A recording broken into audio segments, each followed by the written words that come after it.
L'AFPA de Béziers, sur la région Occitanie, est le plus gros centre sur les métiers du froid, avec 3 diplômes qui sont présentés. On réalise 52 000 heures de formation sur ces 3 métiers, dont 13 000 heures en destination des entreprises. Nous ne sommes pas une grande profession, puisque en France, il y a 2800 entreprises seulement. Mais n'empêche que si on n'est pas là, il y a plein de choses qui ne fonctionnent pas. Notamment, vous ne pouvez pas manger hors de chez vous, au restaurant ou dans une collectivité, s'il n'y a pas un frigoriste.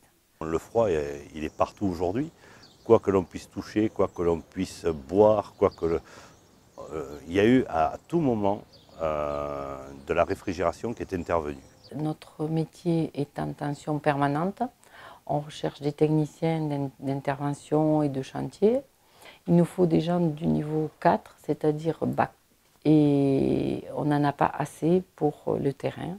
Donc on est toujours en train d'en rechercher. Des entreprises qui créent de l'emploi, il y en a. La problématique, c'est le personnel que l'on a du mal à recruter. Sur les classes de formation en bac pro ou en BTS, ils sortent en moyenne 20-25 élèves, 23 élèves par an. Au bout de 5 ans, 5 seulement restent dans la profession. Je pense qu'on est important dans la région parce qu'on est une région où il fait très chaud, donc il y a beaucoup de climatisation. Les machines frigorifiques sont mises à rude épreuve pendant l'été. Il y a énormément de travail et beaucoup de gens qui recherchent des frigoristes, donc nos formations sont nécessaires. Après, au niveau technicité, on a un atelier qui est relativement bien équipé et on est aujourd'hui, je pense, à la pointe de la technologie. On est même un peu avant-gardiste. La structure de l'offre de l'AFPA de Béziers vis-à-vis des formations sur le froid, elle marche sur ces 2 jambes. Une partie vers les demandeurs d'emploi qu'on forme sur les métiers qui seront les futurs salariés des entreprises, et une autre partie qui est la formation des salariés qui sont aujourd'hui en entreprise, qui doivent remettre à niveau leurs compétences ou leur technicité et qui viennent se former ici.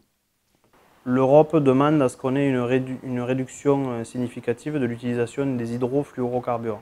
Et donc il y a des directives qui sont passées, on a des quotas qui vont de plus en plus réduire sur la fabrication et l'achat de ces fluides.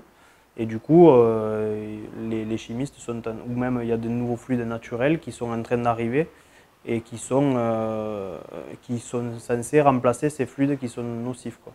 C'est pour ça que nous, on forme nos stagiaires à ça et on a construit un produit de formation qu'on peut proposer aux entreprises pour former les techniciens qui sont déjà sur le terrain. L'AFPA va signer une convention avec le syndicat professionnel des métiers du froid. Cette convention a pour objectif de développer le partenariat entre l'AFPA et les entreprises et de permettre aux entreprises d'accéder à des formations et de faire que nos demandeurs d'emploi, après, aient toutes les possibilités pour s'insérer dans les entreprises sur lesquelles ils ont passé des diplômes.